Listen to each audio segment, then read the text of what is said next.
प्रिय संस्कृत मित्राणी नमः संस्कृता। आर के एजुकेशन स्टडी में आप सभी भाई बहनों का हार्दिक स्वागत अभिनंदन करते हुए आज हम फिर प्रस्तरंगिणी जो पुस्तक है उस पर हम प्रश्न नंबर 31 से जो प्रश्न है उस पर हम लोग आज चर्चा करते हैं। यह गुरुजी द्वारा प्रकाशित पुस्तक संस्कृत गंगा द्वारा, तो यह टीजीटी स्पेशल पुस्तक है और इसमें जितने भी प्रश्न हैं हम उन पर चर्चा करते हैं। अगर आप इस चैनल पर नए हैं तो चैनल को सब्सक्राइब कीजिएगा, वीडियो अच्छी लगे तो अपने मित्रों तक भी शेयर कीजिएगा। देखिए प्रश्न नंबर 31 में पूछा जा रहा है कि या तेक्तो अस्त शिखरम प्रतिरोषधीनाम इत्यर्थ किम छंदः प्रयुक्त। पहले यह श्लोक कहाँ से आया हुआ है, तो यह श्लोक अभिज्ञान शाकुंतल से है। किसका कथन है, तो यह शिष्य आकर के कहता है। जब कौड़ ऋषि आते हैं तो आश्रम से निकल कर के देखने आता है तो कह रहा है कि एक तरफ जो औषधियों के पति अर्थात चंद्रमा जी हैं वह अस्त हो रहे हैं और एक तरफ अपने अरुण को आगे किए हुए सूर्य भगवान निकल रहे हैं। तो इसमें अब संधि पूछी गई है और संधि में कह रहे हैं कि जो छंद है, माफ़ कीजिएगा संधि नहीं छंद पूछा गया है। तो छंद में तो यहाँ पे देखें तो यहाँ पे वसंत तिलका छंद में होता है। जब हम लोग श्लोक का वाचन करते हैं तो वहाँ पे वसंत तिलका छंद में यह निबद्ध था और वसंत तिलका छंद का लक्षण होता है उक्ता वसंत तिलका तब जा जगोग। तो इसी छंद में यह श्लोक भी निबद्ध है। या तेक्तो अस्त शिखरम प्रतिरोषधीनाम। तो प्रतिरोषधी नाम औषधियों के स्वामी अर्थात चंद्रमा को कहा जाता है। तो यहाँ पे छंद पूछा गया है तो यहाँ पे विकल्प हमारा बी सही होता है कि वसंत तिलका छंद है। प्रश्न नंबर 32 में देखें तो 32 में पूछ रहा है कि किम सत्यम, इसमें कौन सा सत्य है। दैतेभ्यम हरियलम राक्षसेभ्यम राक्षसेभ्यः रामः प्रभु दानवेभ्य विष्णु समर्थः और कह रहा है उपर्युक्तो सर्वम और नीचे कह रहे न किम अपि सत्यम। अर्थात इसमें कुल 5 विकल्प दिए कि इसमें से कोई सही नहीं है कि सब सही है, तो यही हमको बतलाना है। तो दैतेभ्य हरियलम यह भी सही है, राक्षेभ्य रामः प्रभु ये भी सही है और दानवेभ्य विष्णु समर्थ ये भी सही। अर्थात विकल्प हमारा डी सही होगा कि उपर्युक्त सर्वम। प्रश्न नंबर 32 में विकल्प हमारा डी सही होता है। अब हम प्रश्न नंबर 33 को देखें तो प्रश्न नंबर 33 में पूछा गया है कि किरातार्जुनीय दुर्योधनस्य कृते प्रयुक्तम युग्मम पदम नास्ति। अर्थात किरात अर्जुनियम में दुर्योधन के लिए कौन सा पद युक्त नहीं है। तो ऑप्शन ए कह रहे हैं कि गतस्मय और फिर कहें अंतस्त अस्तस्त इंद्र, बी में कह रहे हैं कि इंद्र शासन और कुणामधिप, सी में कह रहे हैं यशोधन और नव एवं दत्त और डी में कह रहे हैं वसी और जिह्वा। तो प्रश्न नंबर 33 में देखा जाए तो इसमें से जो गतस्य है और यह अस्त इंद्र है यह भी प्रयुक्त है और इद शासन भी आया हुआ है, कुणामधिप भी आया हुआ है, लेकिन दुर्योधन के लिए यशोधन नहीं आया हुआ है। सुयोधन बताए हैं कवि जी, इसको दुर्योधन नहीं लिखे हैं, सुयोधन लिखे हैं, लेकिन यशोधन और नवयोद्धतः नहीं आया। नवयोद्धत या दुशासन के लिए यशोधन है ये नहीं है। प्रश्न नंबर 33 में विकल्प हमारा सी सही होता है, वसी जिह्वा इसके लिए कहा गया है। उपरोक्त 3 ऑप्शन जो है वह सब कहा गया है, लेकिन जो यशोधन और नव एवं दत्तो जो कहा गया यही दुर्योधन के लिए नहीं कहा गया है। प्रश्न नंबर 33 का विकल्प हमारा सी सही होता है। अब हम प्रश्न नंबर 34 को देखें तो प्रश्न नंबर 34 में पूछ रहे हैं कि सीता पंचवट्याम कस्य पोषणम कृतवती। माता सीता ने पंचवटी में किसका किसका पोषण किया था। तो हम छाया अंक पढ़ते हैं उत्तर रामचरितम में, तो उसमें सब दिया है कि पहले वह जो करभक था जो हाथी का बच्चा है तो वह अपनी पत्नी को मनाने के लिए नंदी के पत्र को लगाता है। फिर दुष्ट हाथी जो ब्याल का अर्थ जो बताया गया कि दुष्ट गज भी होता है, ब्याल का अर्थ नाग भी होता है, तो जो दुष्ट हाथियों से युद्ध होता है उसमें पहले मिलता है। उसके बाद मयूर का मिलता है, मयूर का वर्णन कि जो अपनी वधू के साथ खूब भगवान जब जाते हैं तो खूब लोग शोर करते हैं, आवाज़ करते हैं, बोलते हैं और कहाँ बोलते हैं तो कदम के वृक्ष पर। तो यह तीनों अर्थात प्रश्न नंबर 34 में देखा जाए तो यह ऑप्शन हमारा चौथा सही होना था, डी वाला हो जाकर उपर्युक्त सर्वे सामयत था। यह तीनों पोषण की थी माता सीता ने पंचवटी में। प्रश्न नंबर 34 का विकल्प हमारा डी सही होता है। प्रश्न नंबर 35 और प्रश्न नंबर 35 में पूछ रहा है कि एक प्लस एकम और डाट डाट दिया है कि संधि कुरुता न संधि पद कौन सा है। एक एकम में एकाएकम है कि एक एकम है कि एकाएकम है कि एकयम है। तो इसमें देखा जाए 35 में तो एक एक ए आई हो जाता है तो एकाएकम बन जाएगा। प्रश्न नंबर 35 में विकल्प हमारा ए सही होता है। अब हम प्रश्न नंबर 36 को देखें तो प्रश्न नंबर 36 में पूछा गया है कि नीति शतक का अनुसारम कस्य चिंतम कांता कटाक्ष विशिखा न लुण्यन्ति। अर्थात किसके नीति शतक के अनुसार, और नीति शतक महाकवि भर्तृहरि जी की रचना है जिन्हें शतक त्रय का जन्मदाता भी कहा जाता है। और इनकी 3 रचनाएं हैं और तीनों का है शतक त्रय के अंतर्गत आती हैं। तीनों में 110, 101, 110, 11 ऐसे श्लोक हैं। नीति शतक, श्रृंगार शतक, वैराग्य शतक और एक इनका व्याकरण ग्रंथ भी है वाक्य पदियम। तो हमें पढ़ना है नीति शतक। तो नीति शतक में अब हमको बताना भी है, प्रश्न में पूछा गया है कि नीति शतकानुसार कस्य चित्त, किसके मन को कांता अर्थात पत्नी हो चाहे कांता जो प्रिया हो उसके कटाक्ष जो आंखें के भौरे हैं वह नहीं लुभाती हैं। तो यह धीरज से हो जाएगा। जो धीरवान पुरुष होते हैं वह विह्वल नहीं होते हैं, विचलित नहीं होते हैं। मूर्ख रहेगा तो पीछे पीछे भागने ही लगेगा। राजा और धनिष्कर्ष की बात नहीं है, नीति शतक के अनुसार हमको बताना है। तो प्रश्न नंबर 36 में यह विकल्प हमारा ए सही होगा कि धीरज से जो होते हैं, जो धीरधारी होते हैं उनको वह विचलित नहीं करती है। प्रश्न नंबर 36 का विकल्प हमारा ए सही होता है। अब प्रश्न नंबर 37 में पूछ रहे हैं कि अदस्य शब्दस्य पुल्लिंग सप्तैकवचनस्य रूपम अस्ति। अदस्य शब्द के पुल्लिंग का सप्तमी में एक वचन रूप है। तो अस्मिन है कि एतस्मिन है कि अदस्मिन है कि आमुस्मिन है। तो यहाँ पे देखिए बहुत इंपॉर्टेंट तो यह है कि हमें टीजीटी में यह दोनों जो रूप हैं वह लगे हुए हैं, अदस और इस्मत, अस्मत और इस्मत दोनों रूप लगे हुए हैं। इनको अगर तैयारी करना है तो ये दोनों रूपों की तैयारी अच्छी से करनी। इसको पढ़ लें, याद कर लें, जैसे भी हो उसको समझ लिए, चाहे ट्रिक के माध्यम से समझ लीजिए। लेकिन यहाँ पे अगर बात किया जाए तो हम अक्सर देखते हैं कि जब हम सप्तमी में जाते हैं तो यह जो है मूर्धन्य स है यह लगा होता है और मूर्धन्य स तीनों विकल्प में नहीं लगा हुआ है। अदस शब्दस्य पुल्लिंग सप्तैक वचनस्य रूपम किम, तो यही हो जाएगा। ए तस्मिन हुई भी नहीं कहेगा, अस्मिन नहीं होगा। यह यहाँ पे बस थोड़ा सा टिक है कि इसमें अधिकांशतः बार ऐसे टिक लगाने से सवाल सप्तमी में जब आता है तो इसमें मूर्धन्य स जरूर होता है। एसु एसु आता है, फिर यही वाला स भी रहता है। प्रश्न नंबर 37 में विकल्प हमारा डी सही होता है। अब हम प्रश्न नंबर 38 को देखें तो 38 में पूछ रहा है कि शुकनास चंद्रापीडम कस्मिन विषय उपदिशति। शुकनास चंद्रापीड को किस विषय पर उपदेश देता है। और जो यह शुकनास जो है वह तारापीठ के अमात्य होते हैं।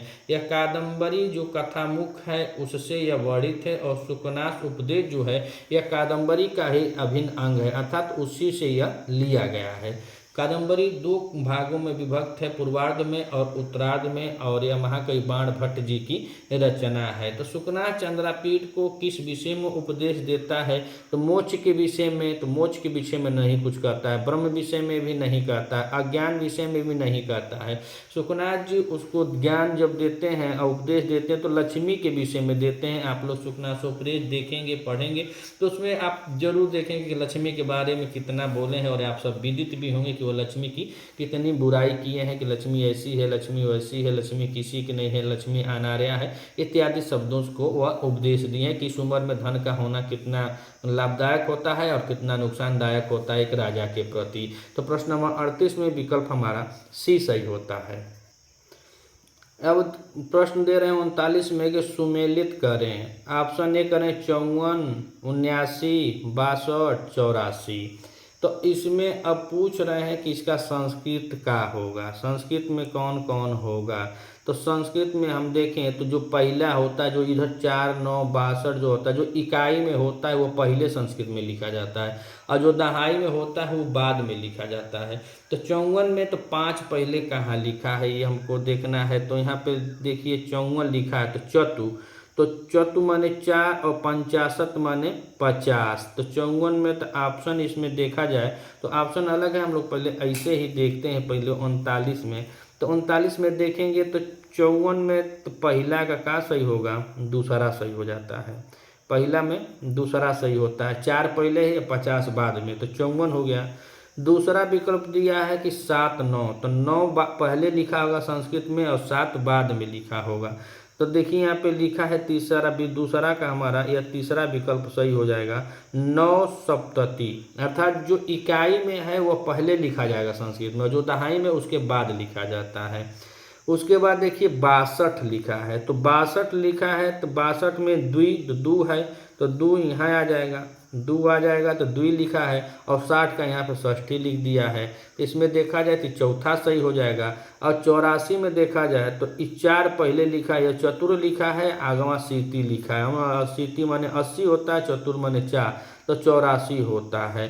तो अर्थात हम देखेंगे तो पहला का दूसरा होगा, दूसरा का तीसरा होगा, तीसरा का चौथा होगा, चौथा का पहला।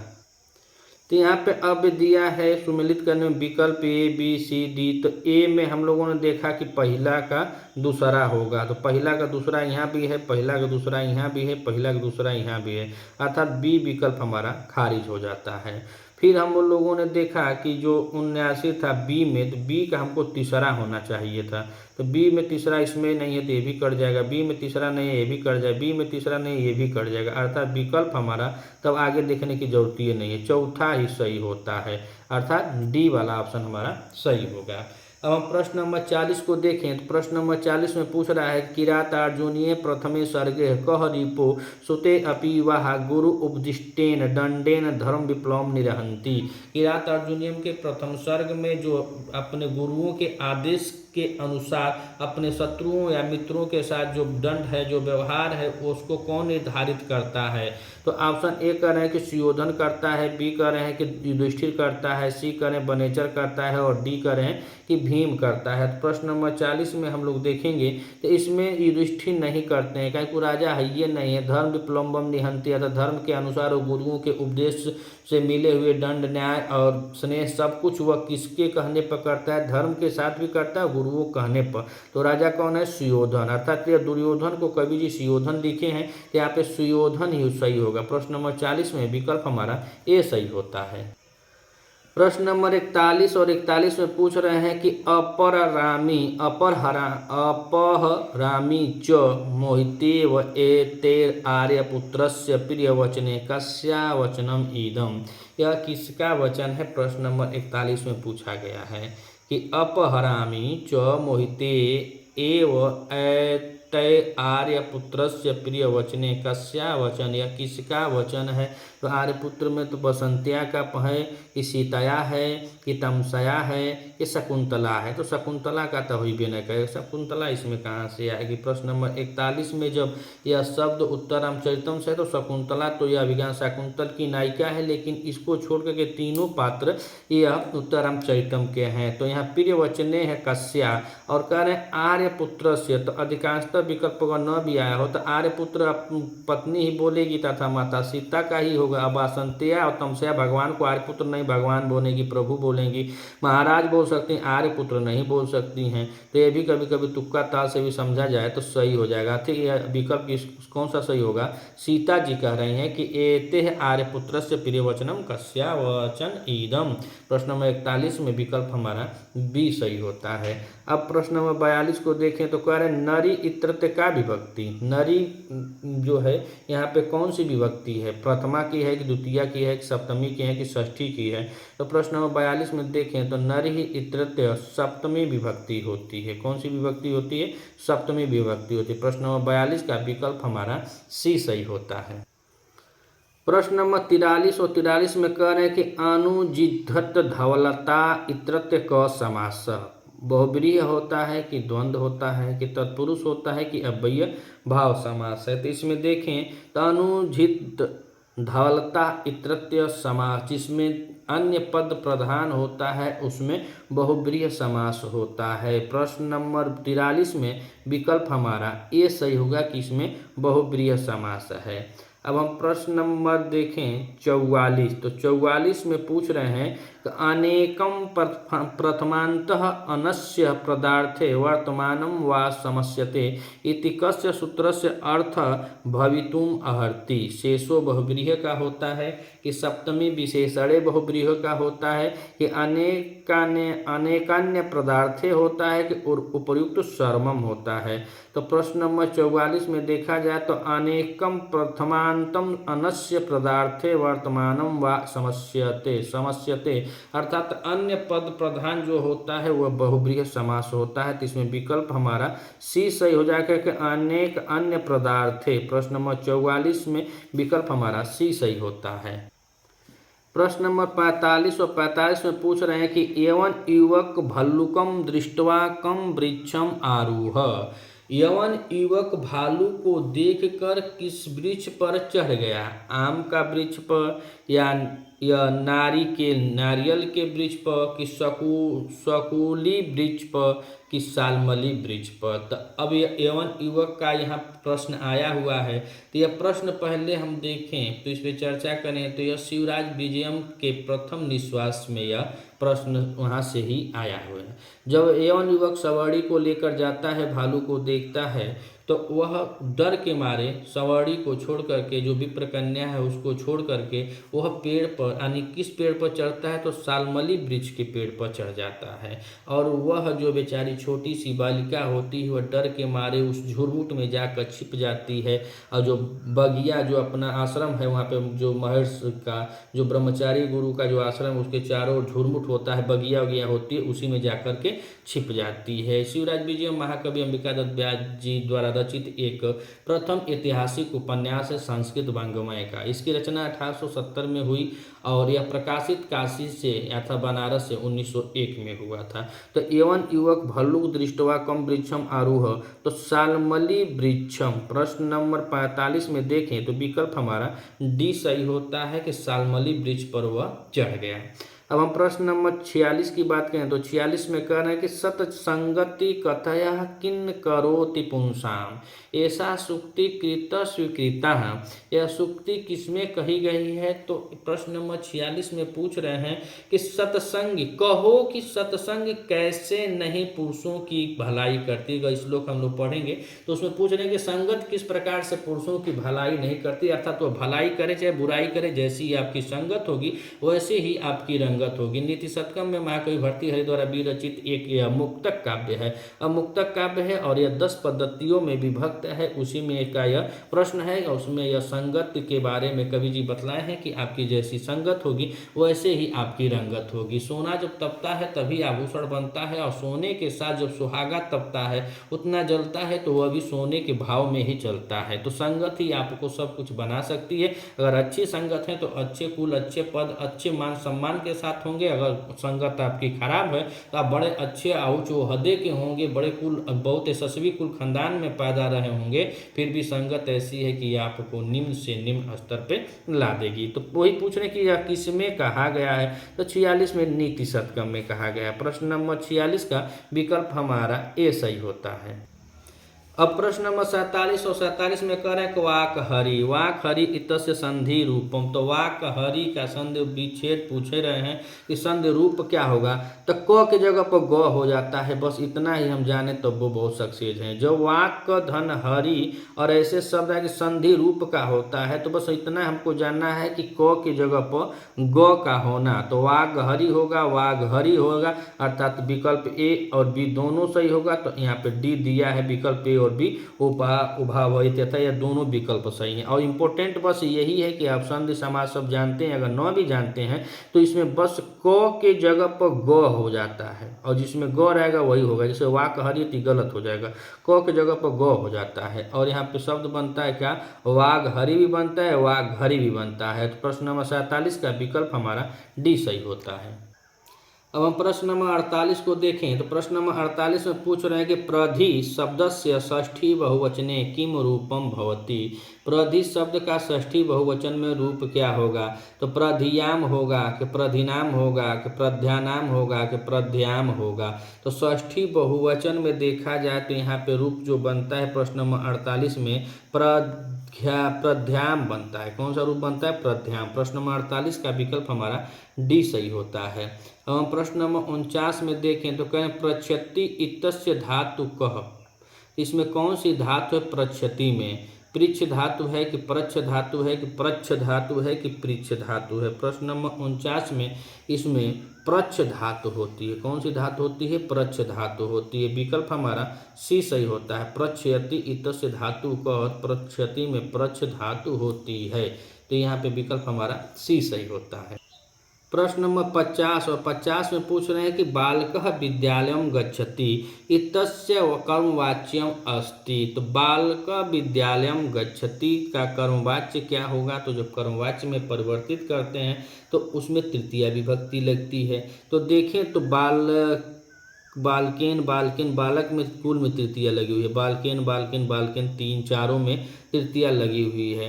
लेकिन अब क्रिया के जो कर्ता होता है उसके साथ क्रिया भी लगती है। तो विद्यालयम तो गलत हो जाएगा, यही भी नहीं करेगा। गम्यते गच्छते गम्यते गम्यते, तो बालकेन विद्यालय गम्यते। प्रश्न नंबर 50 में विकल्प हमारा सी सही होता है कि बालकेन विद्यालय गम्यते।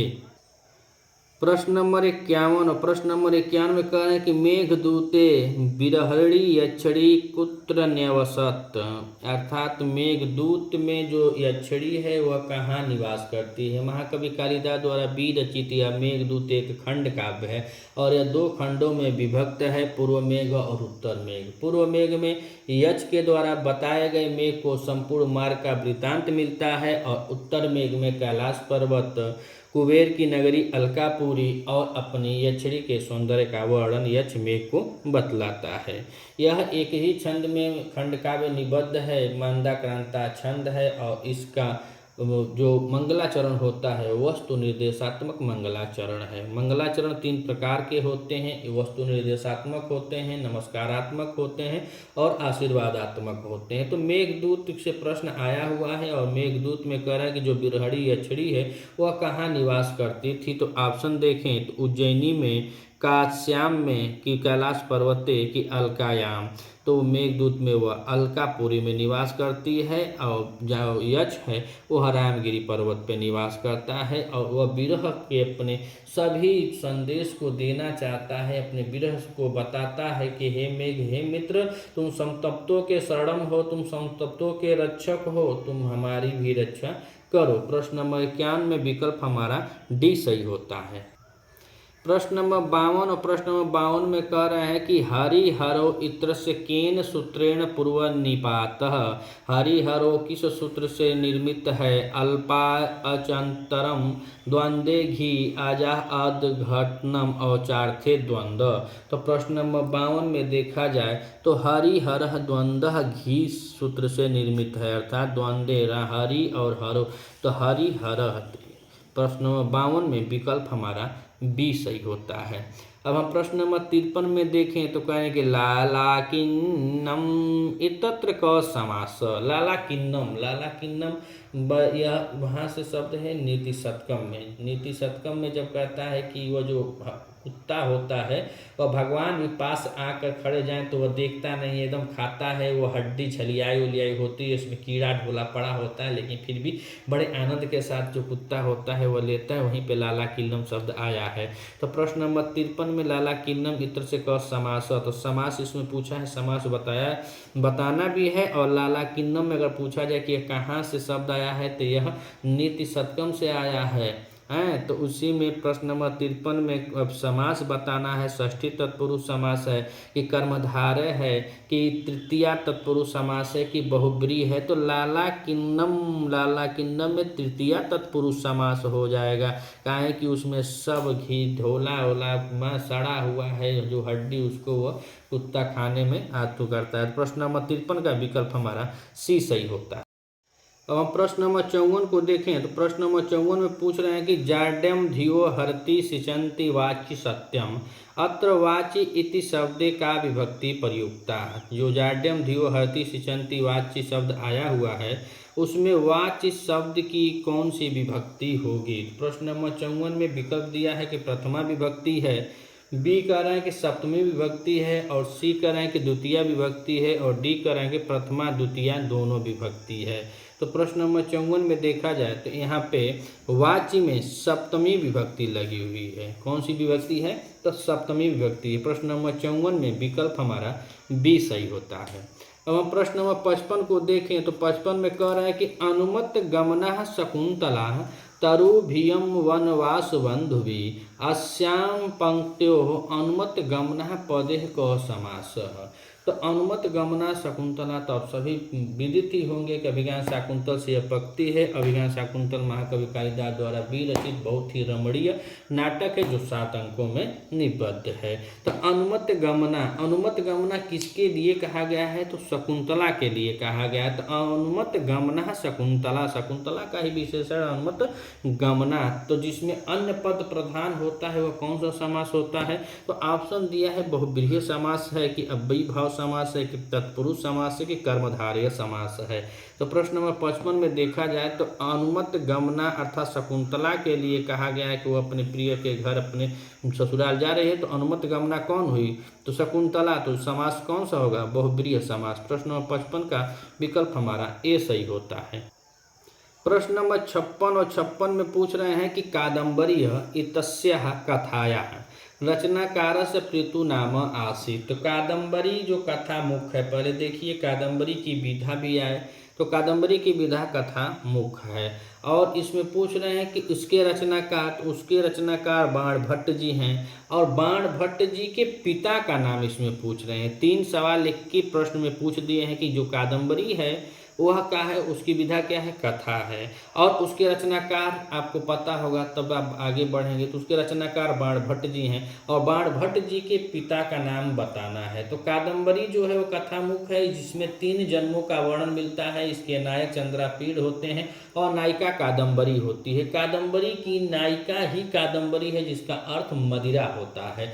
और चंद्रापीड़ के 3 जन्मों का वर्णन मिलता है। चंद्रमा होता है, चंद्रापीड़ होता है, शूद्रक होता है। और यह कहानी जब शुरू होती है कादम्बरी तो शूद्रक दरबार से ही शुरू होती है। तो प्रश्न नंबर 54 में बाण भट्ट जी के पिता का नाम चित्रभानु होता है। श्रीधर भूषण भट्ट नीलकंठ नहीं होता है, यह चित्रभानु होता है। भूषण भट्ट तो उनके पुत्र का नाम होता है बाण भट्ट जी के। तो प्रश्न नंबर 56 में विकल्प हमारा ए सही होता है।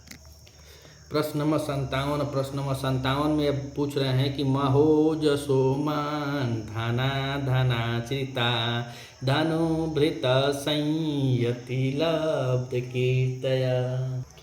अस्मिन् श्लोकांशे प्रथमांत पदम नास्ति। इसमें प्रथमांत पदम नहीं है। कौन सा नहीं है? तो महोजसो यह जो प्रश्न आया है यह किरात अर्जुनियम से आया है। किरात अर्जुनियम महाकवि भारवी द्वारा विरचित मात्र एक रचना है, और यह 18 सर्गों का महाकाव्य है। इसके नायक अर्जुन होते हैं और इसके प्रतिनायक किरात भेषधारी भगवान शिव जी होते हैं। इसमें इंद्रकील का वर्णन मिलता है, इसमें पशुपत्र अस्त्र की प्राप्ति होती है, और अर्जुन और भगवान शिव जो किरात भेषधारी होते हैं इन दोनों के बीच में युद्ध का वर्णन है। तो 57 नंबर प्रश्न में कह रहे हैं कि महाजसो मान धना धना चिता धनुभृत संयति लब्ध कीर्तया। अस्मिन् श्लोक में प्रथमांत पद कौन सा नहीं है? तो 57 में हम देखें तो धनुभृत प्रथमांत है, और महोजस धनाचिता। और इसमें पूछ रहे हैं कि प्रथमांत पद नहीं है तो संयति नहीं है। प्रश्न नंबर 57 में विकल्प हमारा ए सही होता है। प्रश्न नंबर 58 आधारः इत्यस्य कर्म संज्ञा कर्तुम सूत्र। आधार की कर्म संज्ञा सूत्र कौन करता है? उपांग वध्यांश वसा करता है, कवि निविश्चय करता है, कि आदि सिंह अस्था श्याम कर्म करता है, कि उपर्युक्त सभी करते हैं। तो प्रश्न नंबर 58 में देखा जाए तो यह आधार की कर्म संज्ञा सब सूत्र करते हैं। उपांग वध्यांश वसा भी करता है, अभिनिविश्चय भी करता है, और धी सिंह अस्था श्याम कर्म भी करता है। अर्थात विकल्प हमारे यहाँ पे डी सही हो जाता है कि उपयुक्त सभी करते हैं। अब हम प्रश्न नंबर 59 को देखें तो प्रश्न नंबर 59 में कह रहे हैं कि दधि इत्यस्य षष्ठी बहुवचने किम रूपम। दधि शब्द का षष्ठी में बहुवचन का रूप कौन सा है? दधिनाम है, कि दधनाम है, कि दधिनाम है, कि दधनाम है। तो प्रश्न नंबर 59 में देखें तो आप सब जानते होंगे कि षष्ठी बहुवचन में रूप यह दधनाम बनता है। प्रश्न नंबर 59 का विकल्प हमारा बी सही होता है। मित्रों, अब आज की श्रृंखला का यह अंतिम प्रश्न होगा। यह प्रश्न तरंगड़ी से आज हम यहीं पे विराम लेंगे, फिर आगे जितने प्रश्न फिर अगली कक्षा में हम लोग चर्चा करेंगे। ब्रह्मचारी गुरु कुटीरस्य पूर्व दिशि किम वर्तते। ब्रह्मचारी गुरु जी जो होते हैं शिवराज विजयम में, उनके कुटीर के पूर्व दिशा में क्या है? पर्वत खंड है कि पुष्पवाटिका है, एक सरोवर है कि गुहा है? तो प्रश्न नंबर 60 में देखा जाए तो वह सरोवर होता है। जो ब्रह्मचारी गुरु हैं, जहाँ पे गौर बटु श्याम बटु 2 शिष्य होते हैं, वहीं पे यह लोग रहते हैं, तो उस जो उनकी कुटिया है उसके चारों तरफ पुष्पवाटिका होती है, झुरमुट होती है, लेकिन पूर्व दिशा में जो है वहाँ पे सरोवर होता है। प्रश्न नंबर 60 का विकल्प हमारा सी सही होता है। आपको यह क्लास कैसी लगी, क्या कमी है, क्या सही है, आप कमेंट के माध्यम से भी हमको समझा सकते हैं, बता सकते हैं। अगर अच्छी क्लास लगी तो अपने मित्रों तक भी शेयर कर सकते हैं, और अगर चैनल पे नए हैं तो ज़्यादा से ज़्यादा वीडियो को शेयर कीजिएगा, और नए हैं तो चैनल को सब्सक्राइब कीजिएगा। प्रतिदिन आपके तहत एक एक वीडियो हम अभ्यास मॉडल प्रश्न पत्र के तहत यहाँ पे आपके साथ जुड़े रहेंगे। मिलते हैं अगले वीडियो में, तब तक के लिए नमः संस्कृता।